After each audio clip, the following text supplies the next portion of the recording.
Chapter 3: Green Grass and White Picket Fences. David drives down the road, with Emily sitting in the passenger seat.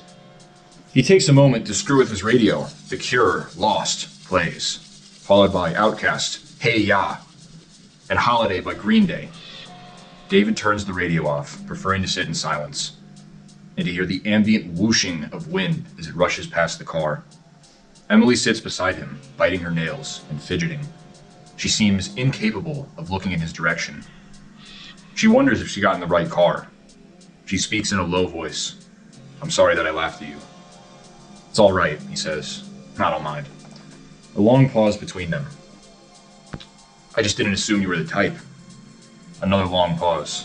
David appears hyper-focused on the road. Both his hands are on the wheel, locked in on the 10 and 2 position. His grip is tight. "Hey, David," she says softly. "Yeah. Do you think we could stop by my house on the way?" David looks at her. Raising. Uh-oh. That's a typo. Shit, let me can I get a pen? Oh shit. This is a pen that I got from a woman I'm dating. This is a pen that you can erase the ink. Pretty cool. David looks over at her, raising an eyebrow, before looking back at the road. "Why?" "There's something I want to show you." David waits for her to say what it is, but she never does. "What is it you want to show me?" David asks. Emily smirks. "You'll see." He laughs, rubbing his lower lip in contemplation. "Okay then, I better call Trent." As David rummages through his pockets for his flip phone, Emily begins to smile devilishly. Devilishly! She stares out the window, observing the world as it passes them by, and fantasizing about what she has planned. He dials Trent. "Yo!" Trent responds on the speakerphone. "What's up, David?" David grins, trying to sound serious, as he lies convincingly. We're gonna be late to the hangout." "Yeah? Why's that?" David looks over to Emily. She tries not to laugh. "Traffic, real bad." "Traffic, huh?" Emily giggles silently. "Yep, traffic," David answers. "Yeah, that's all right, man. Take your time. We'll be seeing you." David hangs up, tossing his phone into the cup holder.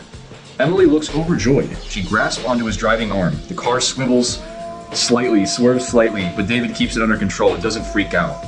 She rests her head on his shoulder. The Toyota Corolla rolls down the empty suburban streets. David sees that no one can be found within the neighborhood, looking like a new town under construction, or an amusement park closed down. The road's free of traffic, free from any cars. The sidewalks have no pedestrians. There are no kids on bikes, no skateboarders doing tricks, no scooter kids tripping over potholes. No, it's nothing but empty streets and desolate blocks. The black road looking freshly paved, looking like it goes on forever, stretching past the horizon. And a sun that hangs in the sky, beaming down with no clouds to diffuse its light. Every shadow is hard, and the lawns look perfect, without a single patch of weeds, mowed recently too, but lacking the fresh smell of freshly cut grass. Freshly cut grass. The gardens in the front yard look healthy, over blooming with flowers. Something you'd see in a Menards catalog. I guess it's what they say. I guess it's true what they say. The grass is greener on the other side. The car pulls into Emily's driveway. He removes the key from the ignition. They look at each other with wide eyes. David begins to lean into her, expecting a kiss.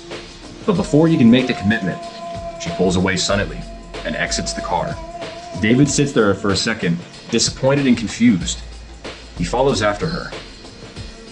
The home is dim as they enter. David has never been here before, and he takes note of how clean it appears. The carpet is perfectly white, without a speck of dirt. It had been vacuumed earlier today, probably steam cleaned too.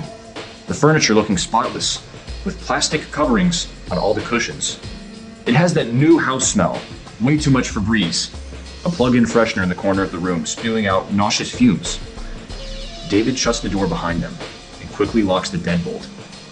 She drops her backpack on the floor and looks over to David, appearing eager. Placing her hand firmly on his chest, she pushes him lightly against the wall. For a moment, it looks like they may finally kiss right then and there. She speaks sensually. Do I what? He teases. Do you want something to drink, like a soda or something? David snaps out of it. What? She backs away, running into the kitchen in a hurry. David just stands there, perfectly still, genuinely confused. He can hear her rifling through the fridge, the sound of bottles and containers being thrown around. She yells across the hall. We have Mountain Dew Code Red, Pepsi Blue, and, Coke. David's eye twitches.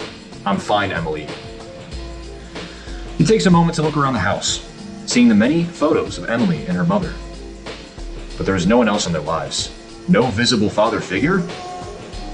David, that's a red flag. She ain't got no father in her life. You'd be messing with the wrong shawty. Should I be concerned about that? He asked himself this question, but dropped it the second he sees her pretty face. She comes to him, loudly slurping the red liquid out of a solo cup.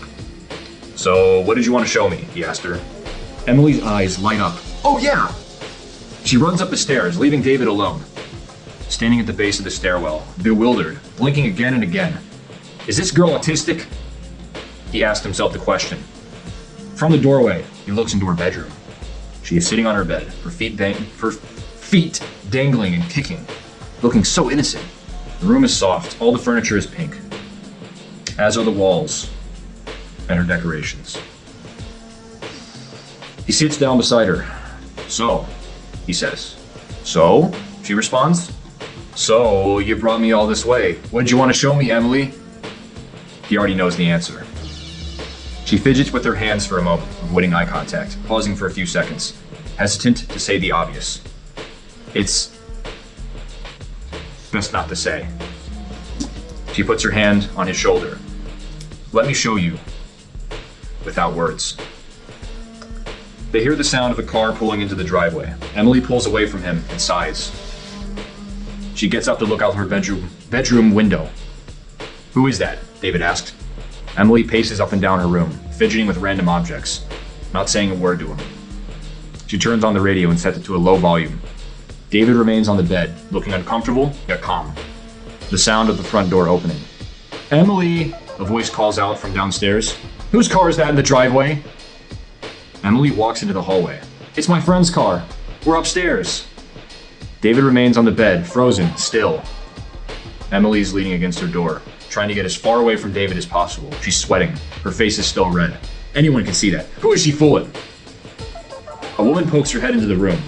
She has long, silky black hair and wears a pink office dress. She looks at David with slight concern and slight suspicion. A raised eyebrow and a frown. This is my friend, Mother. His name is David. He gets up, walking all the way over, such a great distance between them, and shaking her limp hand. It's nice to meet you, he says. She looks over at her daughter with disapproval. I'll be making dinner soon. Well, actually, Emily begins to say, we were just about to leave. We're meeting some friends for dinner. Mother sighs and walks off into another room. Well, there will be plenty of casserole when you get back. Emily and David continue to stand in her room. They know how stupid they look, how obvious they've been. She knows everything. David knows this. All right, Emily says. Well, I love you. I'll see you later tonight. Love you too, her mother calls out from another room. As they leave, walking down the stairs, David calls out, Nice meeting you. He immediately cringes at himself.